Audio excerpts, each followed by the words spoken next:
Just think about it. Just think about it for a second. Like it's bleeding through society. Why do you think it's important for the rap culture to push Meg Thee Stallion, to push these women that wear a lot of makeup and loud mouth and the housewives of Atlanta and all that? Why do you think it's important? Well, who gives a damn what a woman is talking about? They get together and they gossip about soap operas and what. Men ain't interested in that. Why you think it's important for them to push, like, you know what I'm saying? Like, you know, Glorilla and all of these rappers. And why you think the sister China Monet got so much backlash for that song that she put out? Why? It's just a song. I mean, I sometimes I sit and think, man, it must be real important for the oppressor to make niggas be drug dealers and our brothers to be gangbangers and shooters and hitters and this, and then turn around and, well, shouldn't that be enough though?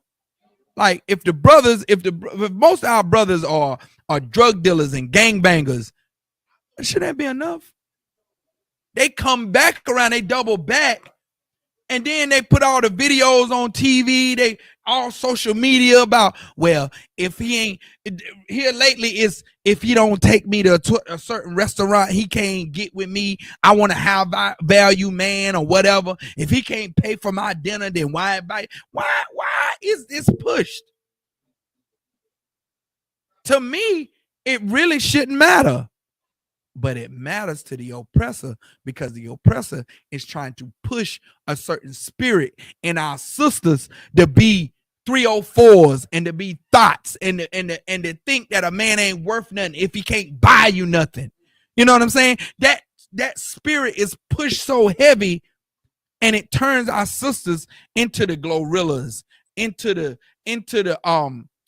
Tiffany Haddish that loves the oppressor. You understand?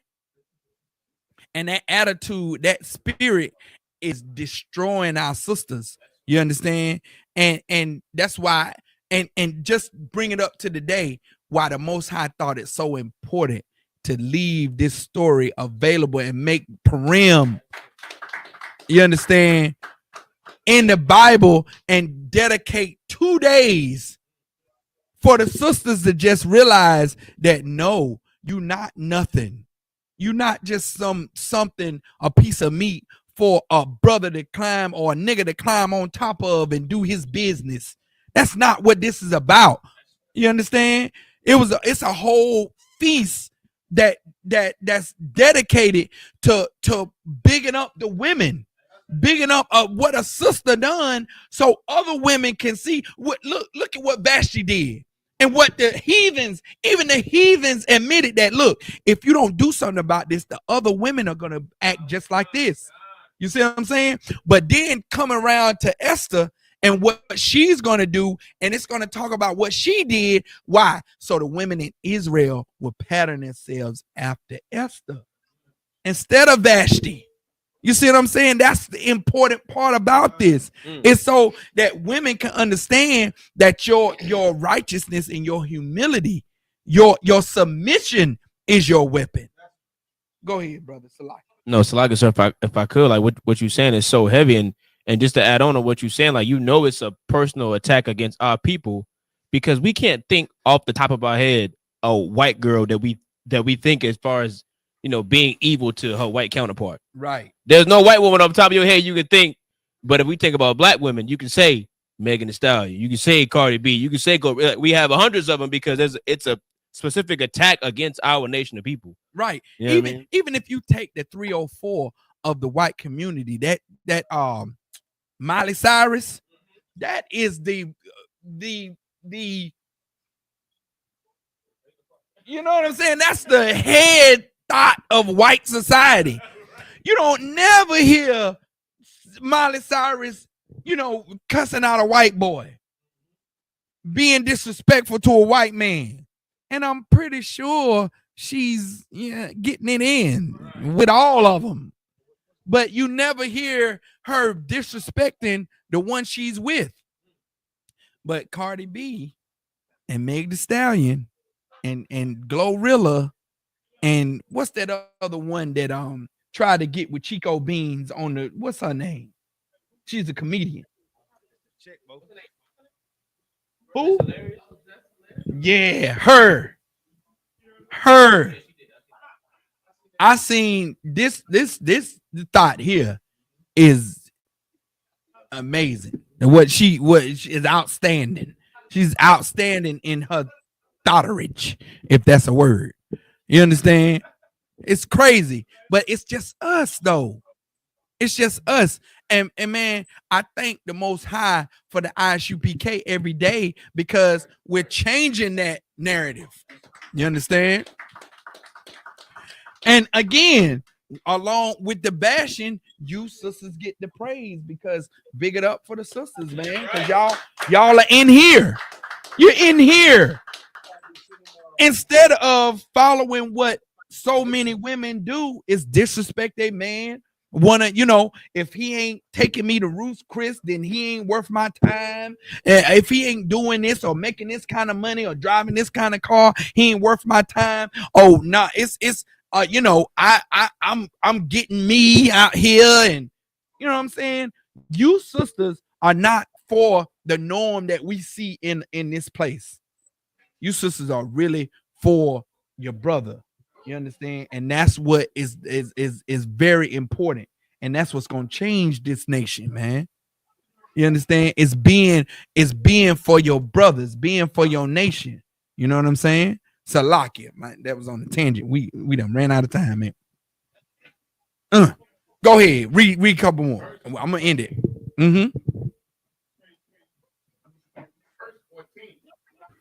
In the evening, she went, and on the morrow she returned into the second house of the women to the custody of Shagaz, the king's chamberlain, which kept the concubines. She came in unto the king no more, except the king delighted in her, and that she were called by name. Verse 15. Now, when the turn of Esther, the daughter of Abihal, the uncle of Mordecai, who had taken her for his daughter, was come to go in unto the king, she required nothing but what Haggai, the king's chamberlain, the keeper of the women, appointed. And Esther obtained favor in the sight of all them that looked upon her. Verse 16. So Esther was taken unto the king Ahasuerus into the house royal in the 10th month, which is the month Tebeth, in the 7th year of his reign. Verse 17. And the king loved Esther. He what? He loved Esther above all women. And she obtained grace and favor in his sight more than all the virgins, that he sat the royal crown on her head. He chose Esther, man. Keep going. And made her queen instead of Vashti.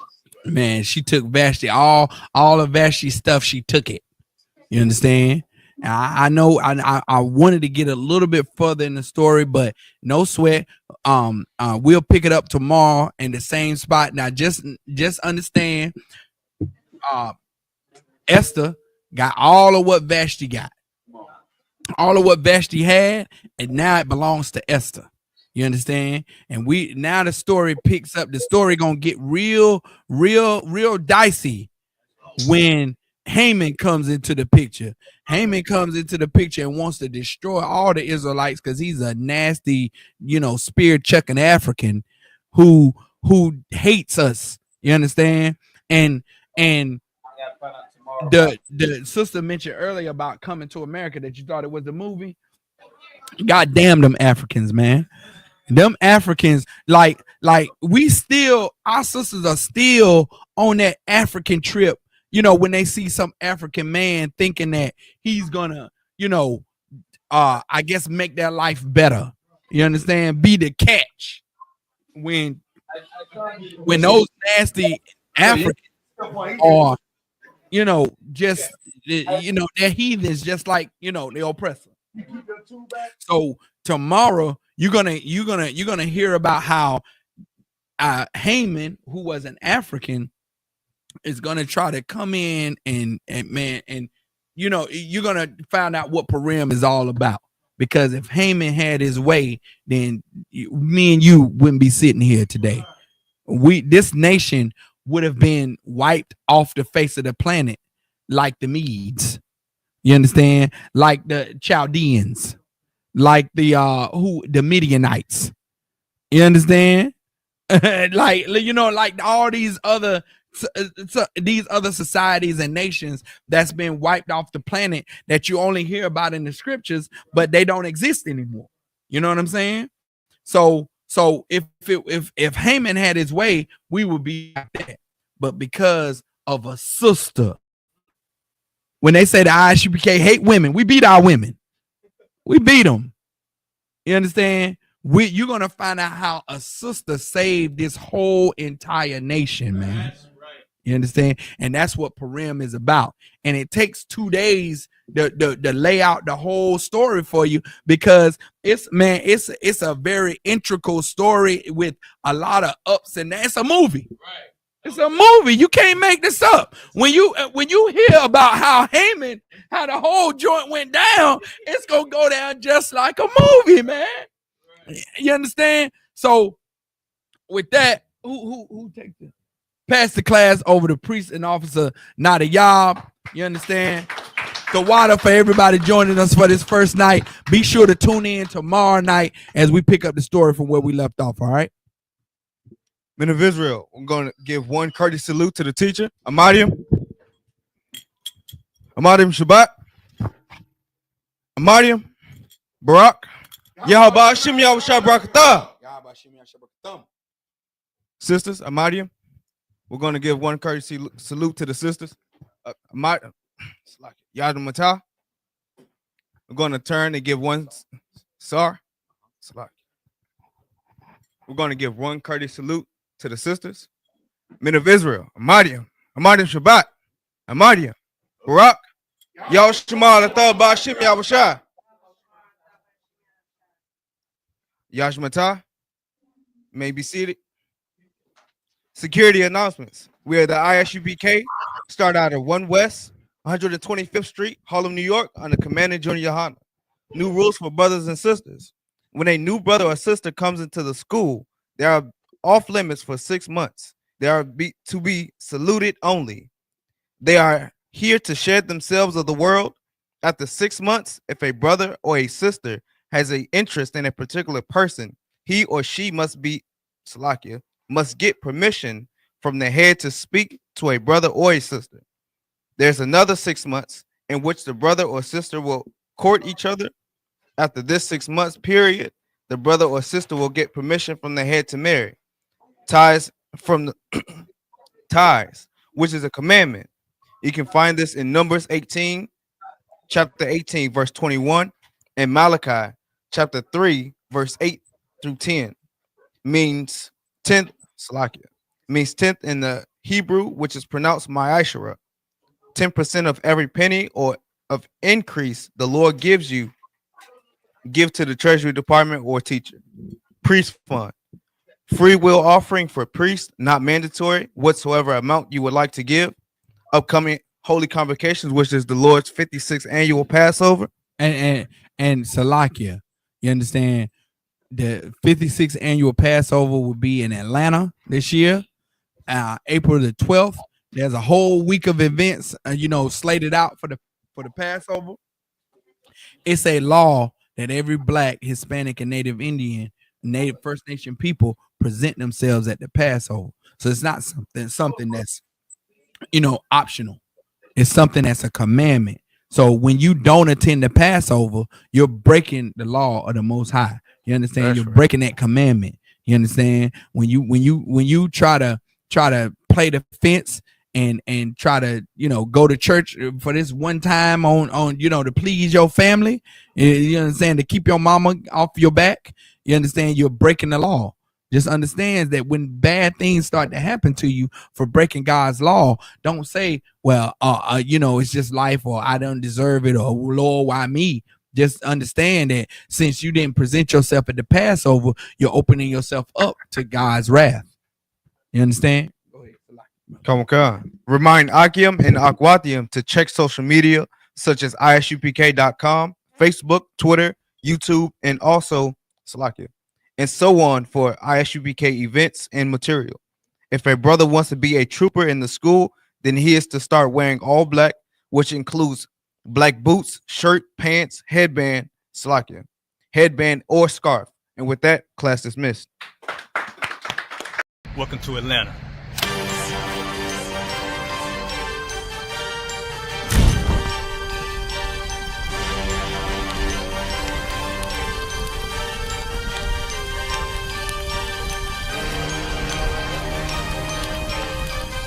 Christ is Officer 5000, Jeremiah, the camp leader of Atlanta. Passover 2025, starting April the 9th, we got the lamb slaughter. April the 10th, we got General Muhammad's flag. April the 11th, we got the black party that's gonna have the Hebrew graduation. April the 12th, in Atlanta, Georgia, the 56th annual Passover, the only Passover under Commander Junior Hunter.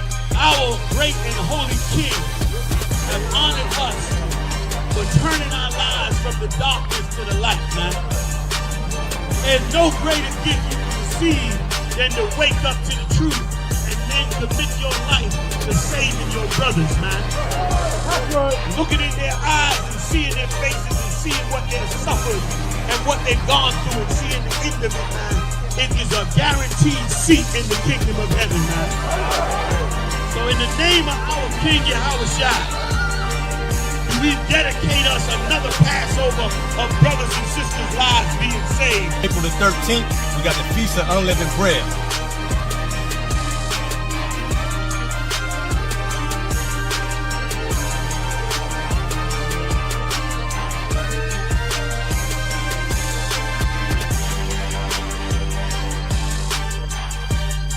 Shalom.